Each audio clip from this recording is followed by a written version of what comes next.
Hey everyone, welcome back to Corporate Decoder. Today we're diving into a financial report from Sunnova Energy International.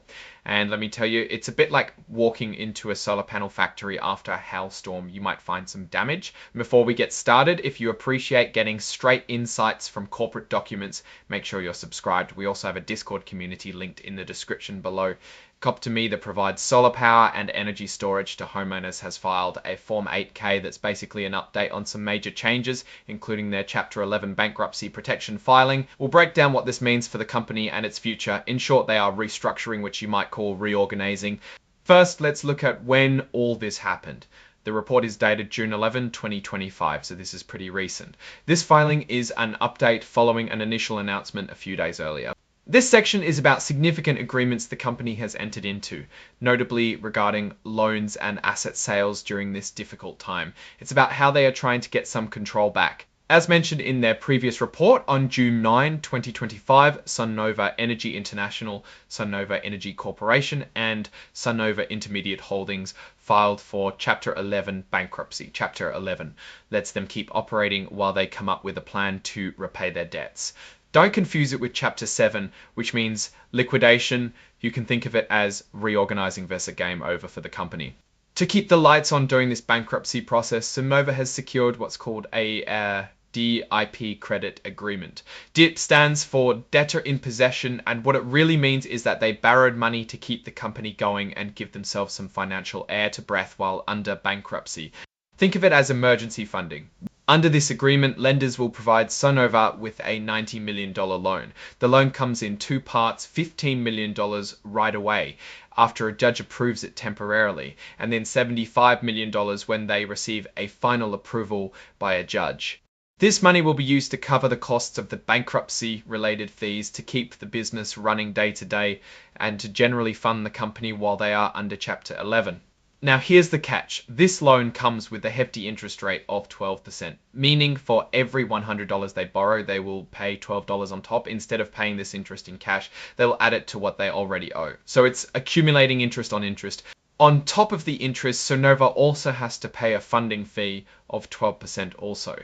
This funding fee is also paid in kind, meaning it's added to the loan amount rather than paid up front in cash. This loan is secured by pretty much everything Sunnova owns or will own, except for a few specific exclusions.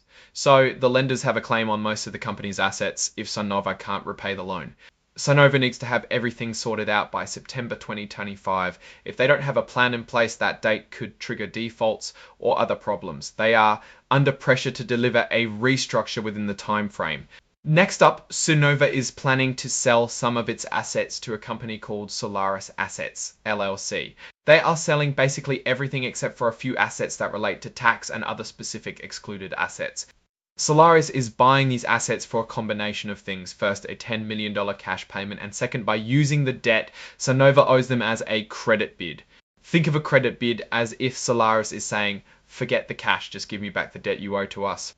Solaris is the initial bidder, but if someone outbids Solaris, Solaris might get paid back for some of their expenses. This section talks about agreements for Sunnova TEP Holdings, another part of Sunnova, and the third amended and restated credit agreement, which the bankruptcy court approved.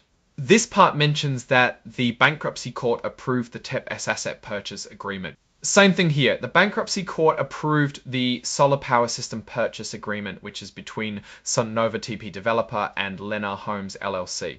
This here just says, hey, remember that DIP credit agreement we talked about earlier? Yeah, it's important. This section lists out all the documents that are attached as exhibits.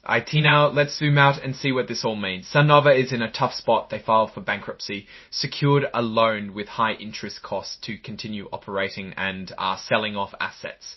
The high interest rates on the DIP loan could be a significant burden, making it harder for Sunnova to recover long term. Selling assets might provide some immediate relief, but it also means they will have less to work with in the future. The company is making big moves to reorganize itself and come out of bankruptcy protection. However, there's still a lot of uncertainty, and things could go either way depending on if their financials are in shambles or they just needed a boost because of legal issues. The leadership team faces the challenge of navigating this difficult financial period, and their decisions over the next few months will be decisive for whether they can successfully restructure or whether there will be problems down the road. It's a difficult environment, but a great opportunity for the company. How they're right, that's our breakdown of Sunnova's latest filing. What's your take on these numbers and what they signal for the company's future? Drop your thoughts in the comments. If this analysis was valuable, hitting that like button really helps, and subscribe for more deep dives. Don't forget to check out the Discord in the description. Thanks for watching. See you next time.